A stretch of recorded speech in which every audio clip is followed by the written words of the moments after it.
Hello my dear friends, आप सभी का हमारे चैनल इलेक्ट्रिकल खजाना में स्वागत है।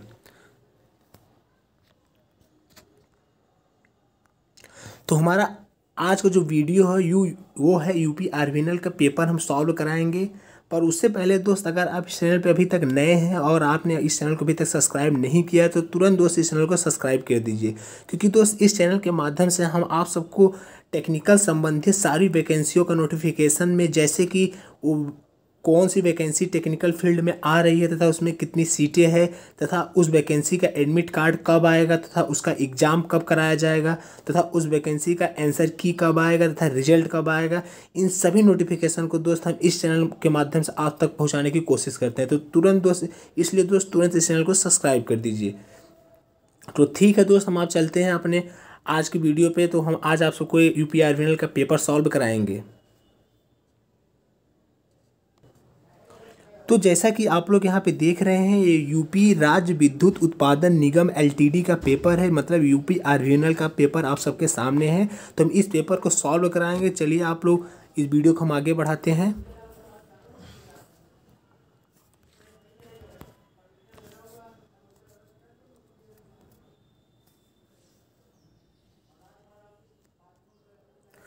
तो जैसा कि दोस्त आप लोग देख रहे हैं, हमारा जो फर्स्ट क्वेश्चन है वो है अल्टरनेटर और स्टेटर कोर के निर्माण के संबंध में निम्न विकल्प में से को छोड़कर बाकी आर्मेचर स्लॉट के प्रकार को दर्शाते हैं। तो उसके ऑप्शन है, ये है वक्रित खुला, दूसरा है बंद, तीसरा है पूरा खुला, चौथा है अर्धबंद। तो आपका जो करेक्ट आंसर है वो है वक्रित खुला। चलिए दोस्त, आप ना क्वेश्चन नंबर 2 देखिए। निम्न में से कौन सा एक डीसी मोटर स्टार्टर नहीं है? Direct align starter, point starter, direct online starter, 2 point starter, 4 point starter, 3 point starter. तो जो आपका डायरेक्ट ऑनलाइन स्टार्टर होता है वो दोस्त डीसी स्टार्टर मोटर नहीं होता है, क्योंकि इसका यूज हम 3 फेज इंडक्शन मोटर को स्टार्ट करने में करते हैं।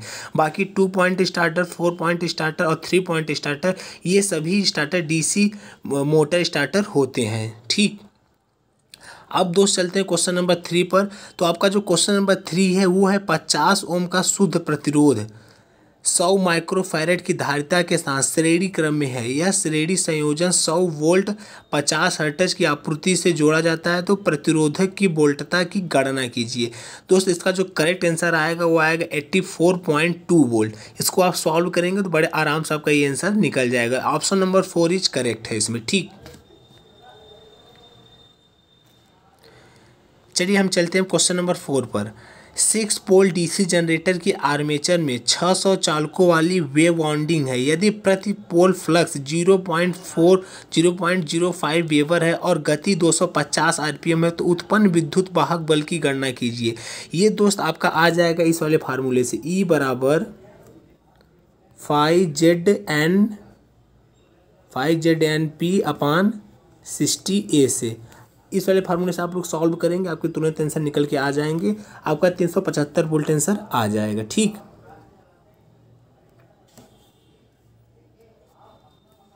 चलिए हम चलते हैं क्वेश्चन नंबर 5 पर। अब निम्न में से कौन सा एक प्रकार का मोटर जिसमें एक स्टेटर वाइंडिंग होती है, एक रोटर होता है, जिसका वाउंड डीसी आर्मेचर जैसा होता है, कम्यूटेटर और ब्रशों का सेट होता है जो कि शॉर्ट सर्किटेड होते हैं और हर समय कम्यूटेटर के संपर्क में रहते हैं? तो दोस्त इसका जो करेक्ट आंसर वो है प्रतिकर्षण मोटर। ठीक, ऑप्शन नंबर 2 इज करेक्ट है इसका। अब दोस्त चलते हैं क्वेश्चन नंबर 6 पर। एक परिणामित विद्युत ऊर्जा के द्वारा निश्चित वोल्टेज और धारा स्तरों से दूसरे वोल्टेज और धारा स्तरों में रूपांतरित करता है। तो दोस्त इसका जो करेक्ट आंसर है वो है आपूर्ति की आवृत्ति को समान बनाए रखने के लिए। ऑप्शन नंबर 1 इज करेक्ट है। ठीक, अब दोस्त चलते हैं क्वेश्चन नंबर 7 पर। विद्युत जनित्रों के मामले में प्रेरित विद्युत वाहक बल ईएमएफ की दिशा किसके उपयोग द्वारा प्राप्त की जा सकती है? तो दोस्त इसका जो करेक्ट आंसर है वो है फ्लेमिंग का बाएं हाथ का नियम के द्वारा विद्युत जनित्रों में ईएमएफ की दिशा प्राप्त की जाती है। ठीक, ऑप्शन 1 इज करेक्ट है इसका। चलिए हम चलते हैं क्वेश्चन नंबर 8 पर। विद्युत जनरेटर किस सिद्धांत पर कार्य करता है? कह रहा है कि जो आपका इलेक्ट्रिक जनरेटर होता है वो किस सिद्धांत पर कार्य करता है। तो आपका जो इलेक्ट्रिक जनरेटर होता है दोस्त, वो गतिशील रूप से प्रेरित विद्युत वाहक बल के सिद्धांत पर कार्य करता है। तो आपका क्वेश्चन नंबर 8 का ऑप्शन नंबर 2 इज करेक्ट है। ठीक, अब दोस्त चलते हैं क्वेश्चन नंबर 9 पर। एक तुल्यकालिक मोटर के लिए मोटर द्वारा विकसित लोड एंगल या कपलिंग एंगल पर निर्भर होता है। क्या निर्भर होता है? तो दोस्त आपका टॉर्क निर्भर होता है। तो आपका जो करेक्ट आंसर है वो है क्वेश्चन नंबर ऑप्शन नंबर 1। ठीक, ऑप्शन नंबर 1 इज करेक्ट। चलिए अब चलते हैं हम क्वेश्चन नंबर 10 पर। एक मैग्नीन का बना है, एक तार मैग्नीन का बना है जिसकी प्रतिरोधकता 50 × 10⁻⁸ ओम मीटर है। तो 100 मीटर लंबाई और 0.1 mm स्क्वायर के एक समान अनुप्रस्थ काट के क्षेत्रफल वाले इस तार के प्रतिरोध की गणना कीजिए। तो आपको दोस्त कुछ नहीं करना है, R बराबर ρL/A वाले फार्मूले से इसको सॉल्व कर दीजिए, आपका करेक्ट आंसर आ जाएगा। आपका जो करेक्ट आंसर आएगा वो आएगा 500 ओम आएगा। ठीक, चलिए क्वेश्चन नंबर 11 पे चलते हैं। निम्न में से वह विद्युत रोधी सामग्री कौन सी है जिसका उपयोग सेल में धनात्मक व ऋणात्मक प्लेटों के मध्य धात्विक संपर्क की रोकथाम के लिए किया जाता है, लेकिन यह प्लेटों के मध्य आयनों के प्रवाह को नहीं रोकता है? तो दोस्त इसका जो करेक्ट आंसर वो है separator. Option number 3 is correct. ठीक, 3 इज करेक्ट। ठीक, चलिए अब चलते हैं हम क्वेश्चन नंबर 12 पर। प्रतिकर्षण मोटर या फिर रिपल्सन मोटर के संबंध में निम्न में से कौन सा कथन गलत है? तो आपका जो दिया है 4 ऑप्शन, इसमें पढ़िए आप लोग। इसमें पूर्ण लोड मान के लगभग 3 से 4 गुना मध्यम प्रवर्तन धारा होती है, सही है ये। दूसरा दिया है मोटर की गति को ब्रश शिफ्ट के माध्यम से नियंत्रित किया जा सकता है, ये भी सही है। तीसरा दिया है इसमें ब्रश पर स्पार्किंग की कोई संभावना नहीं होती है। तो दोस्त ये गलत है क्योंकि इसमें ब्रश पर स्पार्किंग संभावना होती है। तो आपका जो गलत है वो ऑप्शन नंबर 3 है। ठीक, चलिए अब चलते हैं हम क्वेश्चन नंबर 13 पर। प्रतिकर्षण मोटर, AC सीरीज मोटर और गैर उत्तेजित तुल्यकालिक मोटर किसके उदाहरण है? तो ये दोस्त उदाहरण है सिंगल फेज मोटर के। ठीक, चलिए अब चलते हैं क्वेश्चन नंबर 14 पर। वह न्यूनतम धारा जिसका फ्यूज तत्व पिघलता है और इसके द्वारा सुरक्षित परिपथ को वियोजित कर देता है, इसका मान फ्यूज तत्व की धारा रेटिंग से अधिक होता है। तो इसका दोस्त करेक्ट आंसर है वो है फ्यूजिंग धारा। क्या है दोस्त? फ्यूजिंग धारा, मतलब ऑप्शन नंबर 1 इज करेक्ट। ठीक, अब चलिए हम चलते हैं क्वेश्चन नंबर 15 पर। इंडक्शन मोटर के संबंध में 3 फेज वाइंडिंग का वहन करता है और इसे 3 फेज आपूर्ति से विद्युत आपूर्ति की जाती है। तो वो दोस्त इसका जो करेक्ट आंसर है वो है ऑप्शन नंबर 4 स्टेटर। ठीक, चलिए क्वेश्चन नंबर 16 चलते हैं। यदि प्राथमिक कुंडली में 40 लूप और द्वितीय कुंडली में 8 लूप है तो वोल्टेज होता है। तो दोस्त वोल्टेज जो होता है वह 5 गुना स्टेप डाउन होता है। आप लोग ऐसे समझिए कैसे। कह रहा है प्राथमिक कुंडली में 40 लूप है और जो द्वितीय कुंडली है उसमें 8 लूप है तो वोल्टेज होगा। तो दोस्त आप लोग जानते हैं अगर द्वितीय वाइंडिंग में अगर कॉइल की संख्या कम है तो इसका मतलब वो स्टेप डाउन होगा। ठीक, जब स्टेप डाउन होगा तो कितना स्टेप डाउन होगा? तो देखिए होता क्या है, के की वैल्यू कितना होता है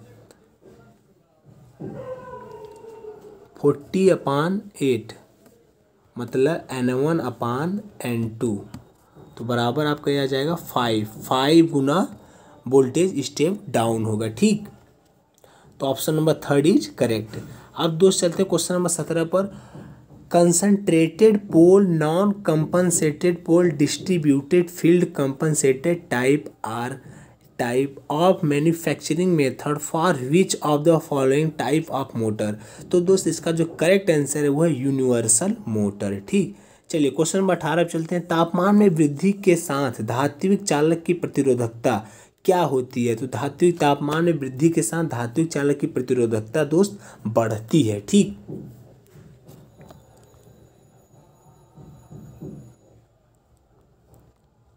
चलिए क्वेश्चन नंबर 19 पे चलते हैं। तुल्यकालिक मोटर के लिए यदि क्षेत्र उत्तेजन ऐसा है कि EB V है तो मोटर को कहा जाता है?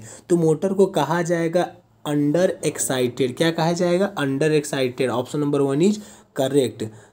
और जब यही E b greater than V होता है तो इसको कहा जाता है दोस्त ओवर एक्साइटेड। ठीक, अब चलते हैं क्वेश्चन नंबर 20 पर। हमारा 20 है क्वेश्चन, ए सर्किट ब्रेकर में शून्य धारा पर आर्क वोल्टेज तेजी से परम पर पहुंच जाता है और यह परम वोल्टेज आर्क के रूप में को बनाए रखने के लिए प्रवृत्ति होता है। तो धारा प्रवाह को बनाए रखने के लिए यह प्रवृत्ति होता है। तो आपका जो ऑप्शन नंबर 2 है वो है करेक्ट। ठीक, अब चलते हैं क्वेश्चन नंबर 21 पर। एक डीसी शंट जनरेटर में 100 ओम का शंट फील्ड वाइंडिंग प्रतिरोध है। यह 250 वोल्ट के वोल्टेज पर 5 किलोवाट के लोड की आपूर्ति कर रहा है और यदि आर्मेचर प्रतिरोध 0.22 ओम है तो ब्रश वोल्टेज को नगण्य मानते हुए जनरेटर के प्रेरित विद्युत वाहक बल की गणना कीजिए। तो दोस्त इसको आप सॉल्व करेंगे, आपका जो करेक्ट आंसर आएगा वो आएगा 255, मतलब ऑप्शन 2 इसका करेक्ट आंसर है। आप लोग अपना सॉल्व कर लीजिएगा। ठीक, हम यहाँ पे पूरा न्यूमेरिकल सॉल्व नहीं करा रहे हैं क्योंकि न्यूमेरिकल सॉल्व कराने लगेंगे तो वीडियो बहुत ही ज़्यादा लंबा हो जाएगा।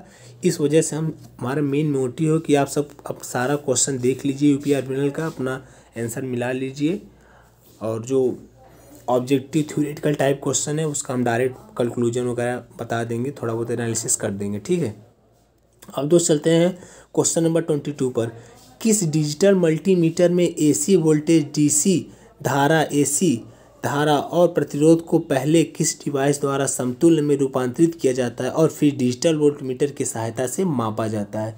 तो दोस्त ये मापा जाता है डीसी सीरीज वोल्टेज में रूपांतरित किया जाता है, मतलब डीसी सीरीज वोल्टेज में रूपांतरित किया जाता है और इसको डिजिटल वोल्टमीटर की सहायता से मापा जाता है। तो इसका जो करेक्ट आंसर है वो है ऑप्शन नंबर 1। ठीक, चलिए अब चलते हैं क्वेश्चन नंबर 23 पर। चांदी के एक तार के टुकड़े का प्रतिरोध 1 ओम है। यदि सीसा का विशिष्ट प्रतिरोध चांदी की तुलना में 30 गुना हो तो चांदी के तार की 1/3 लंबाई और 1/3 व्यास वाले शीशे के तार का प्रतिरोध कितना होगा? तो इसका जो दोस्त करेक्ट आंसर है वो है 90 ओम। ठीक, चलिए हम चलते क्वेश्चन नंबर 24 पर। पूरी वितरण प्रणाली में उद्योग और घरों के अनुप्रयोग के लिए वोल्टेज का उपयोग करके उपयुक्त वोल्टेज में रूपांतरित किया जाता है। तो स्टेप डाउन ट्रांसफार्मर का प्रयोग करते हैं हम अपने ट्रांसफार्मर जो हम यूज करते हैं डोमेस्टिक में, तो वहाँ पे हम स्टेप डाउन ट्रांसफार्मर की यूज करते हैं क्योंकि वो high voltage to low voltage change कर देता है 240 वोल्ट में। तो उसको हम अपने घरों में उपयोग करते हैं उस वोल्टेज का। ठीक, तो इसका जो करेक्ट आंसर होगा वो ऑप्शन नंबर 1 होगा। ठीक, चलिए अब चलते हैं क्वेश्चन नंबर 25 पर। 230 वोल्ट के प्रभावी मान वाला 60 हर्ट्ज वोल्टेज 0.265 एच की धारिता पर आरोपित किया जाता है। हेनरी है, सॉरी दोस्त, यहाँ पे जो एच है वो हेनरी है। तो कह रहा है धारिता प्रतिघात की गणना कीजिए। तो इसका जो करेक्ट आंसर आएगा वो आएगा 100 ओम। ठीक, इसको आप इस वाले फार्मूले से लगा लीजिएगा। इससे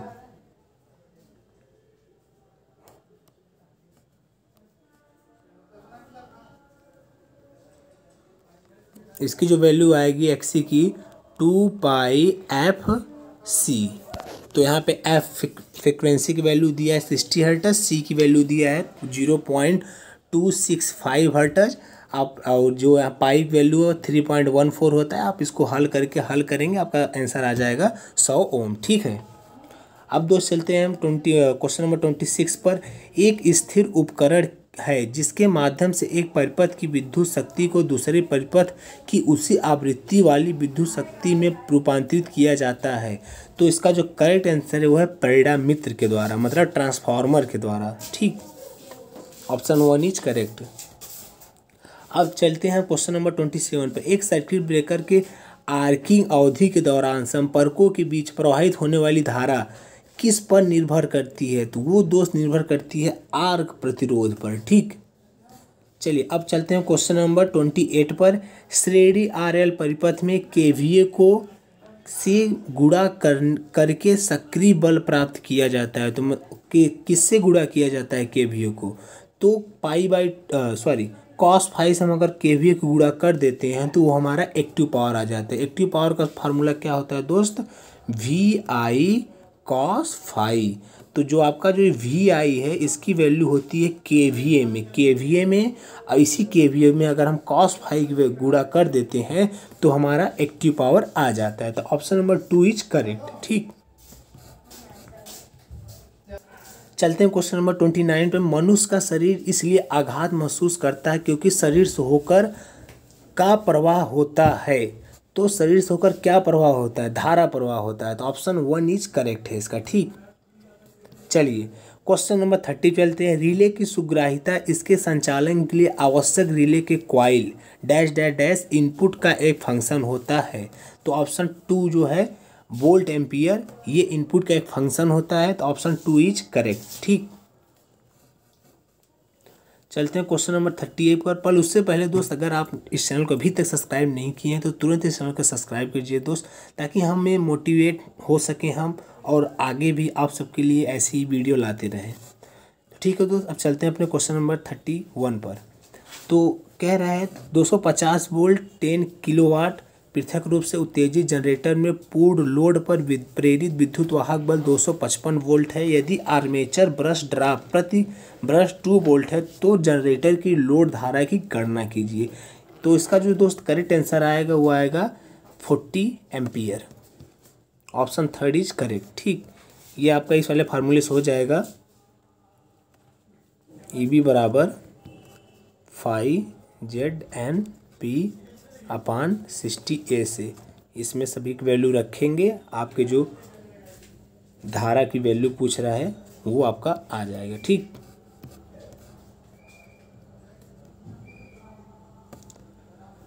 तो कह रहा है इसमें 32। चलिए, एक परिपथ में लागू वोल्टेज 100 वोल्ट है और 10 एम्पियर की धारा को 30 डिग्री लैग पाया जाता है, तो पावर फैक्टर का मूल्य क्या होगा।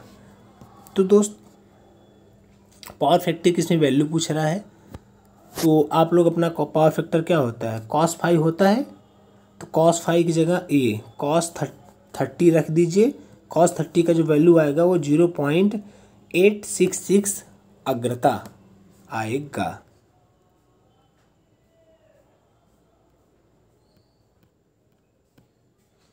चलिए क्वेश्चन नंबर 33 चलते हैं। सर्किट ब्रेकर के संबंध में निम्न में से किस एक तथ्य को छोड़कर सभी सत्य हैं। तो इसमें कह रहा है कि फॉल्ट की स्थिति में मानवीय रूप से या रिमोट कंट्रोल से सर्किट बनाना या तोड़ना, ये सही है। दूसरा इसमें दे रहा है कि किसी फॉल्ट की स्थिति में सर्किट को स्वचालित रूप से तोड़ना, ये भी सही है। किसी भी स्थिति में सर्किट को स्वचालित रूप से तोड़ना, ये गलत है। और जो 4 है, समान परिस्थितियों में मानवीय रूप से या रिमोट कंट्रोल से सर्किट बनाना या तोड़ना, ये भी सही है। चलिए अब क्वेश्चन नंबर चलते हैं 34 पर। आजकल विद्युत ऊर्जा को डैश डैश डैश के रूप में उत्पन्न, पारेषित और वितरित किया जाता है। तो जो इसका करेक्ट आंसर है वो है AC। आजकल जो विद्युत ऊर्जा AC का जो होता है उसको हम मतलब ट्रांसमिशन और डिस्ट्रीब्यूशन के लिए मतलब प्रयोग करते हैं। ठीक, तो आपका जो ऑप्शन नंबर 4 है वो करेक्ट है। ठीक, अब चलते हैं दोस्त क्वेश्चन नंबर 35 पर। X और Y के मध्य प्रतिरोध ज्ञात कीजिए। प्रतिरोध के सभी मान ओम में हैं, तो आपको इसका रेजिस्टेंस मतलब फाइंड करना है। तो यहाँ पे देखिए 0.8 है, 0.5 है, तो ये देखिए सीरीज में ऐड है, तो इसका जो आप इक्विवेलेंट निकालेंगे, इसका इक्विवेलेंट आ जाएगा 0.13 आ जाएगा। और ये देखिए 2 है और 0.6 है, तो इसका इक्विवेलेंट आ जाएगा 2.6। ठीक, तो अब आप इसे और ये दोनों आपस में पैरेलल में कनेक्ट हैं, इसको आप सॉल्व करिए। पैरेलल में कनेक्ट है तो देखिए 1.13 इंटू 2.6 और इसको ये ऐड होगा, तो ऐड होकर कितना आ जाएगा आपका 3.7.2 हो जाएगा। तो आप इस जितना वैल्यू ये आएगा उसे 5 में ऐड कर दीजिएगा। तो ये मान के चलिए अब क्या ये आपका आएगा सॉल्व करने के बाद, ये आपका आएगा 0.866 आएगा। और ये देखिए इसका इक्विवेलेंट पूरा आया इतना। ठीक, अब इसको आप 5 में ऐड कर दीजिए तो आपका जो रेजिस्टेंस की वैल्यू आ जाएगा वो आ जाएगा 5.866 ओम आ जाएगा। ठीक, चलिए अब चलते हैं क्वेश्चन नंबर 36 पर। किसी मोटर की तुल्यकालिक गति NS और वास्तविक गति N के बीच का अंतर डैश डैश डैश के रूप में जाना जाता है। तो दोस्त उसको हम जानते हैं स्लिप गति। स्लिप की वैल्यू क्या होती है इंडक्शन मोटर में? स्लिप बराबर NS माइनस NR। यही NS आपका तुल्यकालिक गति है और जो आपकी वास्तविक गति है वो है NR, मतलब रोटर की गति और स्टेटर फील्ड की गति। ठीक, चलिए अब दोस्त हम चलते हैं क्वेश्चन नंबर 37 पर। जब कोई व्यक्ति किसी उपकरण के विद्युतीय रूप से सजीव भाग को स्पर्श करता है तो सोपानी विभव होता है। तो इसका जो करेक्ट आंसर है विद्युत चलित और सजीव सतह पर चलने पर व्यक्ति के दोनों पैर का विभव। ठीक, ऑप्शन 3 इसका करेक्ट आंसर है। चलिए क्वेश्चन नंबर 38 पे चलते हैं। 4 पोल DC मोटर में लैप कनेक्टेड आर्मेचर वाइंडिंग है। प्रति पोल फ्लक्स 30 मीटर वेबर है। आर्मेचर चालकों की संख्या 250 है। 230 वोल्ट की DC आपूर्ति से जुड़े होने पर यह 40 एम्पीयर की आर्मेचर धारा लेता है और 0.6 ओम का प्रतिरोध आर्मेचर प्रतिरोध का मान विद्युत वाहक बल की गणना करना है। तो आप इस वाले फार्मूले से तुरंत लगा दीजिए 5ZNP अपान 60A से आपका जो आंसर आएगा वो आएगा 206 वोल्ट। ठीक, चलिए अब चलते हैं क्वेश्चन नंबर 39 पर। 100 वोल्ट वाली बैटरी से होकर प्रवाहित होने वाली धारा ज्ञात कीजिए। सभी प्रतिरोध ओम है, सभी प्रतिरोध ओम में है। तो बस आपको करना क्या है, इन सभी प्रतिरोधों का इक्विवेलेंट फाइंड करना है। इक्विवेलेंट आप कैसे फाइंड करेंगे? देखिए ये जो दिया है ये आपस में पैरेलल में जुड़े हैं। तो ये आपका पैरेलल में जुड़े हैं, तो ये देखिए ये 9 पैरेलल में जुड़े हैं। तो इसका जो इक्विवेलेंट आएगा इन तीनों का, तीनों आपस में ऐसे जुड़े हैं। इसको जो आप सॉल्व करेंगे ये कुछ ऐसे जुड़े हैं। ठीक, ऐसे। तो ये 9 9 9। ठीक, तो जो 9993 है तो इसका जो इक्विवेलेंट आएगा देखिए 9 × 9 × 9 अपान 999 तीनों ऐड करेंगे तो आपका 27 आ जाएगा। 9 त्रिक 27,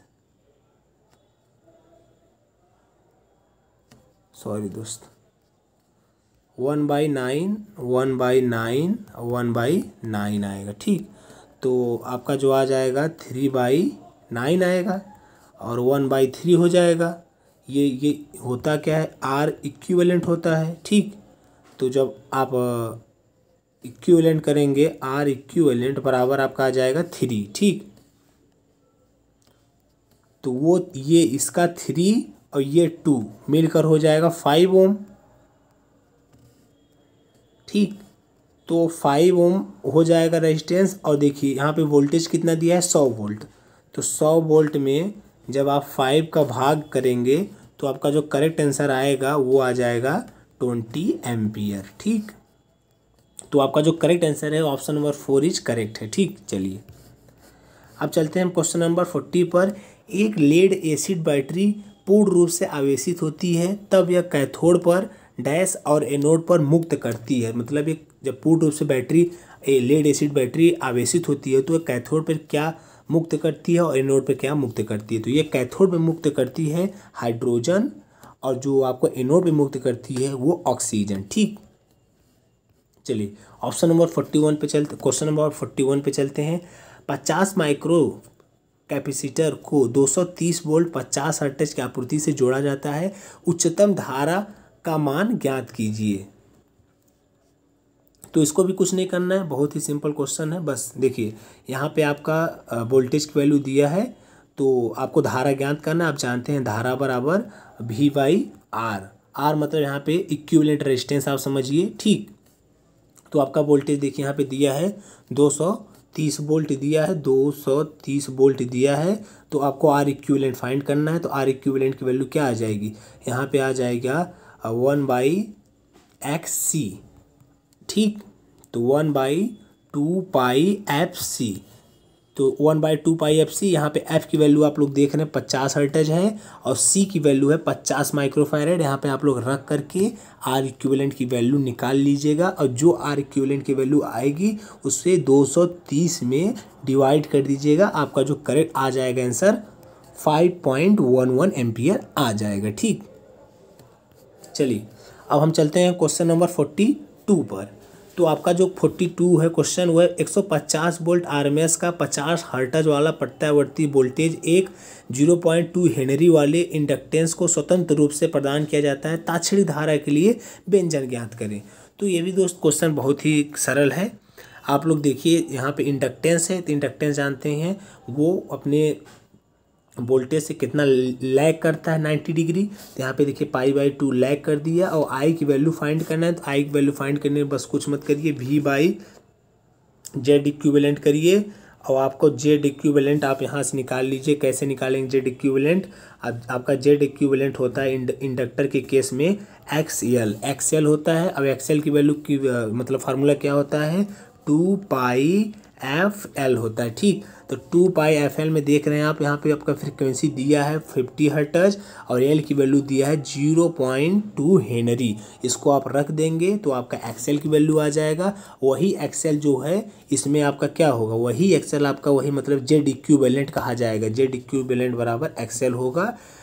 अब यही XL को अगर हम 150 से भाग दे देंगे, XL को भाग दे देंगे तो आपका आएगा कुछ 3.37 आएगा।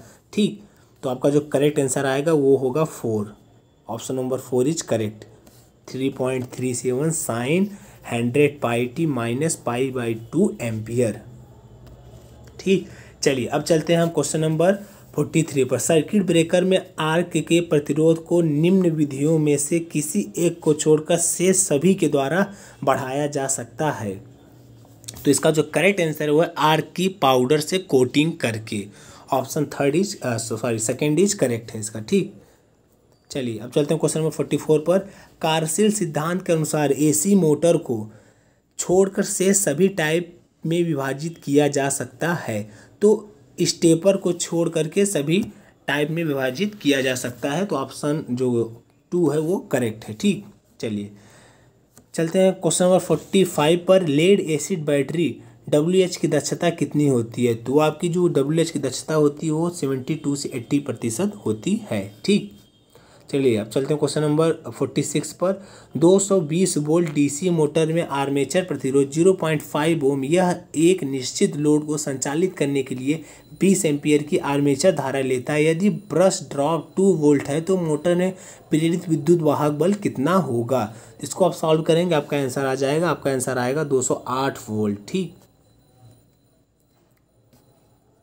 208 वोल्ट। ठीक, चलिए चलते हैं क्वेश्चन नंबर 47 पर। अल्टरनेटर स्टेटर कोर के निर्माण के संबंध में निम्न में से कौन सा कथन गलत है? तो आपका देखिए सभी कथन पढ़िए पहले बड़े आराम से। पहला है कोर लेमिनेशन एक दूसरे से इंसुलेटेड होते हैं और इनके मध्य से शीतलन वायु को गुजरने देने के लिए उनके बीच अंतराल होता है। ये सही है। आर्मेचर चालकों के स्थापन हेतु स्लॉट कोर की बाह्य परिपथ के साथ स्थिर होती है। गलत है। और आपका जो थर्ड है आर्मेचर चालकों के स्थापन हेतु स्लॉट कोर की आंतरिक परिधि के साथ स्थित होते हैं। तो ये भी आपका सही है। भंवर धाराओं के कारण होने वाली हानि को न्यूनीकृत करने के लिए कोर को लेमिनेट किया जाता है। ये भी सही है। ठीक, चलिए क्वेश्चन नंबर 48 में चलते हैं। वितरण प्रणाली को प्राथमिक वितरण प्रणाली और माध्यमिक वितरण प्रणाली के रूप में वर्गीकृत किया जा सकता है। तो इसका जो करेक्ट आंसर वो है AC वितरण प्रणाली को आप प्राइमरी डिस्ट्रीब्यूशन सिस्टम और मीडियम डिस्ट्रीब्यूशन सिस्टम में वर्गीकृत मतलब कर सकते हैं। ठीक, ऑप्शन 2 इज करेक्ट है इसका। अब चलते हैं क्वेश्चन नंबर 49 पर। व्हीट स्टोन ब्रिज की 4 भुजाओं के प्रतिरोध इस प्रकार हैं। AB 100 ओम, BC 10, CD 4, DA 50। BD के मध्य एक 20 ओम प्रतिरोध का गैल्वेनोमीटर जुड़ा है। AC के मध्य 10 वोल्ट का विभवांतर बना हुआ है। तो गैल्वेनोमीटर से होकर प्रवाहित होने वाली धारा का मान ज्ञात कीजिए। बहुत ही आसान क्वेश्चन है, आप आराम से कॉपी में लगाइएगा, आपका आंसर आ जाएगा। ठीक, यहाँ पर थोड़ा हमें प्रॉब्लम होता है क्वेश्चन को सॉल्व करने में, इस वजह से हम इसको नहीं लगा रहे हैं, पर बहुत ही आसान क्वेश्चन है। आप लोग आराम से अपना व्हीटस्टोन ब्रिज बनाइएगा और सब रेजिस्टेंस रखिएगा, आराम से सॉल्व करिएगा, आ जाएगा। अगर नहीं आएगा तो आप लोग कमेंट करिएगा, हम ओनली ओन क्वेश्चन इसमें से उठाएंगे और सभी क्वेश्चन को बढ़िया से सॉल्व कराएंगे, ठीक है। अगर आप सबको उसका रिक्वायरमेंट हो तो आप लोग कमेंट करिएगा, ठीक। चलिए, ये भी आपका क्वेश्चन है। ये क्या है, उस तार के प्रतिरोध की गणना की जिसकी लंबाई 200 मीटर है, जिसका अनुप्रस्थ काट एक समान क्षेत्रफल 0.01 mm² है और जिसकी प्रतिरोधकता 60 माइक्रो ओम सेमी है। तो इसका क्या करना है, आपको प्रतिरोध की गणना करना है। तो सिंपली आप उस वाले ये वाले फार्मूले से लगा दीजिए, R बराबर ρL/A, ठीक। तो आप यहाँ पे देख रहे हैं रो की वैल्यू कितना है, 60 है। रो एल की वैल्यू कितना है, 200 है, और ए की वैल्यू कितना है, 0.01 है। हल करेंगे आपका आंसर आएगा 12 किलो ओम, ठीक। तो ठीक है, आज हम इतना ही क्वेश्चन कराते हैं, 50 क्वेश्चन। अगर आप सब चाहते हैं कि आपको हम सारा पेपर का क्वेश्चन करा दें तो आप लोग कमेंट करिएगा, हम इसका पार्ट 2 भी बना देंगे। इसमें है क्वेश्चन शायद 100-150 क्वेश्चन है लगभग। तो वीडियो बहुत ज़्यादा लंबा हो जाता है, जिस वजह से आप लोग देखना कम पसंद करते हैं, तो इस वजह से हम वीडियो शॉर्ट बना रहे हैं। अगर आप लोग को पूरा पेपर देखना हो तो आप लोग बस कमेंट करिएगा, हम तुरंत इसका सेकंड पार्ट बना देंगे, ठीक है। तो ठीक है दोस्त, उम्मीद करते हैं आप सबको वीडियो अच्छी लगी होगी। तो इस वीडियो को ज़रूर लाइक करें, शेयर करें दोस्त, और चैनल को ज़रूर सब्सक्राइब करें, ताकि हम मोटिवेट हो सकें और आगे आप सबके लिए ऐसे ही वीडियो लाते रहें। और आप लोग इस चैनल से तुरंत जुड़ जाइए, क्योंकि दोस्त ये चैनल आपके लिए बहुत ही बेनिफिशियल साबित होगा आगे चल करके। तो ठीक है दोस्त, वीडियो पूरा देखने के लिए बहुत बहुत धन्यवाद।